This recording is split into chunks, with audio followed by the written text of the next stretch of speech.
द्वारिकेश चीनी मिल ने शरदकालीन गन्ना बुवाई गोष्ठी से किसानों को किया जागरूक, ट्रेंच विधि, सह फसल और अनुदान पर दिया जोर। बरेली, उत्तर प्रदेश के फरीदपुर क्षेत्र स्थित द्वारिकेश शुगर इंडस्ट्री ने राष्ट्रीय राजमार्ग ग्राम उचसिया फतेहगंज पूर्वी में एक विशाल शरदकालीन गन्ना बुवाई किसान गोष्ठी का आयोजन किया। गोष्ठी में उत्तर प्रदेश गन्ना किसान संस्थान प्रशिक्षण केंद्र शाहजहांपुर के वैज्ञानिकों और मिल प्रबंधन ने सैकड़ों किसानों को संबोधित करते हुए गन्ना उत्पादन बढ़ाने के गुर सिखाए। वैज्ञानिकों के प्रमुख सुझाव। गन्ना वैज्ञानिक डॉक्टर प्रवीण कपिल ने किसानों को ट्रेंच विधि से बुवाई का प्रशिक्षण दिया, जिसमें 4 से 5 फीट की दूरी रखने से गन्ना जमाव प्रतिशत और व्यांत में वृद्धि होती है। उन्होंने ट्रेंच में बुवाई के बाद पटेला न लगाने और बीज के टुकड़ों को कस्सी या फावड़े से 1.5 से 2 इंच मिट्टी से ढकने की सलाह दी। डॉक्टर कपिल ने किसानों को गन्ने के साथ आलू, मटर, लहसुन, धनिया, सरसों जैसी सहफसलें उगाकर अतिरिक्त लाभ कमाने के तरीके भी बताए। मिल प्रबंधन की घोषणाएं और अपील। सीजीएम गन्ना पवन कुमार चतुर्वेदी ने अक्टूबर माह को बुवाई के लिए सबसे उपयुक्त बताते हुए गन्ने के साथ सहफसल लगाने का आह्वान किया। उन्होंने जल्द ही मिट्टी जांच केंद्र खोलने और 1 एकड़ गन्ना फसल करने वाले किसानों को 1 गोली निःशुल्क देने की घोषणा की। सहायक महाप्रबंधक उपेंद्र कुमार उपाध्याय ने किसानों को नई तकनीकें अपनाने के लिए प्रेरित किया, जिससे पैदावार 20 क्विंटल से बढ़कर 80 क्विंटल तक हो सकती है। उन्होंने 4 क्विंटल बीज खरीदने पर 1 क्विंटल का ही पैसा लेने जैसे बड़े अनुदान की जानकारी भी दी। किसानों की मांगें और प्रदर्शनियां। गोष्ठी में किसानों ने खाद की शुद्धता और जंगली जानवरों द्वारा फसल बर्बादी की समस्या पर प्रबंधन से राहत की मांग की।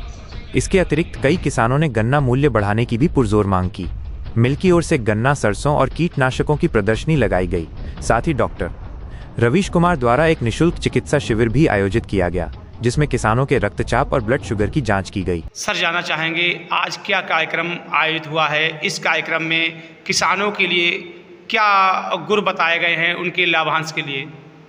आज का कार्यक्रम, हमारा जो कार्यक्रम है इस समय चल रहा है, शरदकालीन गन्ना बुवाई के संबंध में आयोजन किया गया था।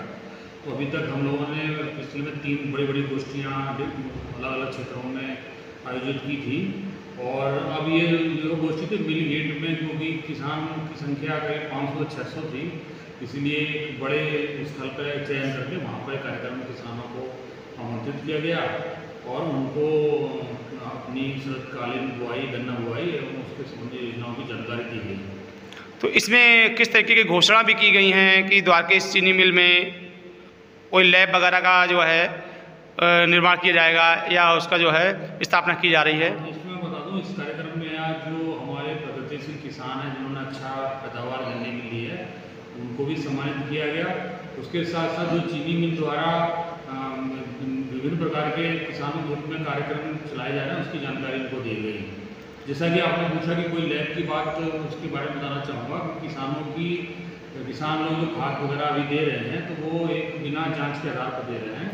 तो हमारी ग्रुप ने इसमें नया काम किया है कि एक लैब की, सॉइल लैब की स्थापना की जा रही है और उसमें किसानों के जो खेत हैं, भूमि है, उसका परीक्षण किया जाएगा और उसके अनुसार की खाद की संस्तुति, कितनी खाद उनको देनी है, कौन सी फसल में, उसकी संस्तुति किसान को दी जाएगी लिखित रूप में।